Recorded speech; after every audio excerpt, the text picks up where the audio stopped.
خبروں کی تفصیلات کی طرف بڑھیں اور سب سے پہلے آپ کو بتائیں کہ وزیر اعلیٰ پنجاب مریم نواز لاہور میں صفائی کے ناقص انتظامات پر برہم، کمشنر اور ڈپٹی کمشنر لاہور کی پھرتیاں ناکام، مخصوص ویڈیوز بنا کر رپورٹ کا ڈرامہ بے نقاب، زمینی حقائق دعووں کے برعکس نکلے، اسپیشل برانچ سیف سٹی کیمروں نے حقیقت سے پردہ اٹھا دیا، اسسٹنٹ کمشنرز پر دباؤ ڈال کر ویڈیو بنانے کے لیے چھوٹا سا حصہ صاف کروایا جاتا رہا۔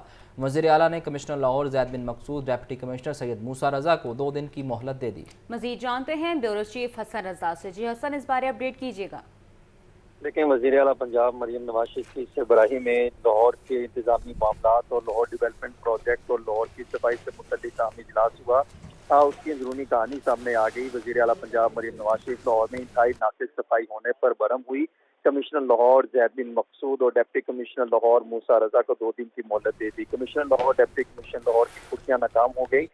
تقریباً 2 ماہ میں 100 سے زائد دورے کر کے ویڈیو والا حکام کو پیش کیا۔ دورے پر 200 سے زائد صفائی ورکر روٹ پروٹوکول ڈیوٹی دینے میں مصروف رہے اور ضلع انتظامیہ ذرائع کا یہ کہنا ہے کہ صفائی عملہ کام چھوڑ کر ڈپٹی کمشنر لاہور کے روزانہ طویل دوروں پر پروٹوکول دیتا رہا۔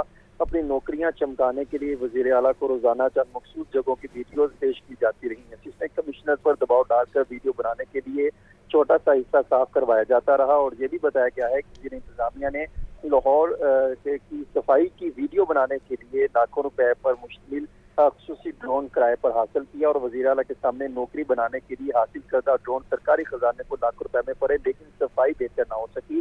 اور وزیر اعلیٰ پنجاب مریم نواز شریف نے کچھ تصاویر اجلاس میں سامنے رکھی اور یہ کہا کہ کیا یہ صفائی ہے؟ انہوں نے کہا کہ مجھے صرف کام چاہیے، عوام کے مسائل حل کریں۔ وزیر اعلیٰ نے کہا کہ جہاں سے وزیر اعلیٰ گزرتی ہیں وہاں کام ہو جاتا ہے، آپ خود کیوں نہیں کرتے؟ مجھے یہ باتیں نہیں، صرف کام چاہیے، کمشنر اور ڈپٹی کمشنر کام کر کے دکھائیں۔ اور کمشنر لاہور اور ڈپٹی کمشنر لاہور سے متعلق اسپیشل برانچ سے تفصیلی رپورٹ بھی طلب کر لی گئی ہے۔ جی، آپ کا بہت شکریہ حسن۔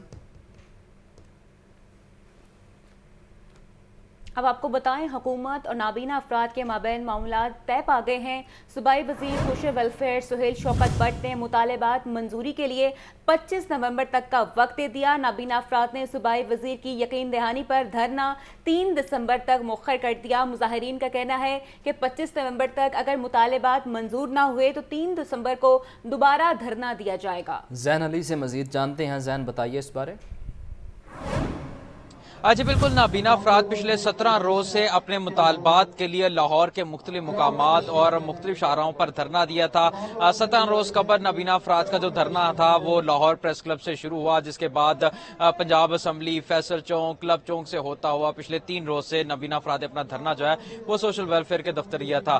17 روز بعد ان کے مطالبات جو ہیں وہ اب اس معاملے میں بڑی پیش رفت ہوئی ہے کہ سہیل شوکت پر منسٹر سوشل ویلفیئر سے ان کے مذاکرات ہوئے ہیں اور منسٹر کی جانب سے انہیں 25 نومبر تک کی جو ہے وہ ڈیڈ لائن دی گئی ہے کہ 25 نومبر تک آپ کے مطالبات جو ہے وہ تسلیم کر لیے جائیں گے، تب تک اپنا جو دھرنا ہے وہ مؤخر کر دے، جس کے بعد نابینا افراد نے جو ہے وہ اپنے دھرنا جو ہے وہ 3 دسمبر تک مؤخر کیا ہے۔ مزید ہم نابینا افراد سے بات کرتے ہیں۔ آپ بتائیے گا، آپ کہہ رہے تھے کہ تحریری طور پر ہمیں لکھ کر دیں، اگر نوٹیفکیشن نہیں دینا تو ہمیں ایٹ لیسٹ ایک ایگریمنٹ سائن کر لیں کہ اس طریقوں کو آپ کے مان لیں گے۔ اب آپ دوبارہ پھر اسی یقین دہانی پہ اور اسی پر جو ہے وہ اتفاق کر گئے اور اپنا دھرنا مؤخر کر رہے ہیں؟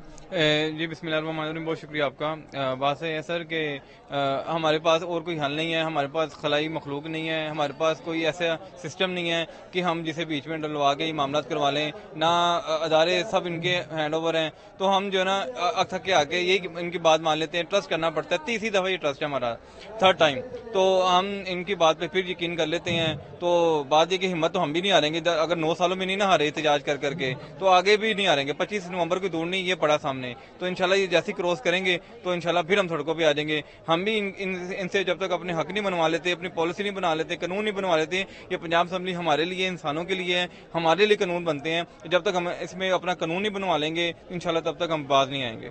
اچھا بالکل، نابینا افراد کی بھی آپ نے بات سنی، ان کا کہنا تھا کہ جو ان کے مطالبات ہیں وہ تو تقریباً سارے مان لیے گئے ہیں اور 25 نومبر کی جو ڈیڈ لائن ہے وہ دی گئی ہے۔